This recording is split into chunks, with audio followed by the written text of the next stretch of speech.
Naranasan mo na bang magising pero hindi ka makagalaw o parang merong nakatayo sa tabi mo? It is but a pleasant day everyone. This is Dr. Bral Toralba, an internal medicine resident.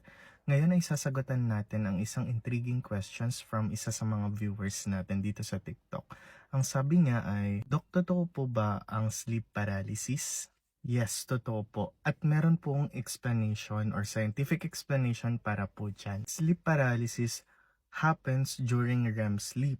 REM or REM or rapid eye movement sleep. Ito po yung stage ng sleep natin kung saan tayo ay nananaginip.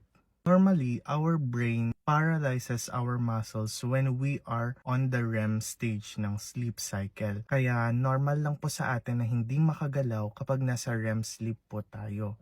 Imagine mo kung nakakagalaw ka during time na nananaginip ka. Kung nananaginip ka na tumatakbo, edi parang tumatakbo ka na rin in person. So, 'di ba delikado 'yun? Kaya minsan nagigising tayo before our brain switches off that paralyzed switch. So, gising ang isip mo pero hindi gumagana o gumagalaw ang muscles mo. Kaya naman, madalas hindi ka makagalaw, hindi ka makasigaw, or minsan may mga hallucinations pang kasama. Yung parang may nararamdaman ka o naririnig ka pero hindi naman siya totoo. Maybe it feels a little bit scary pero usually harmless naman po ito. It's a temporary disconnect between your body and mind habang nasa sleep transition po kayo.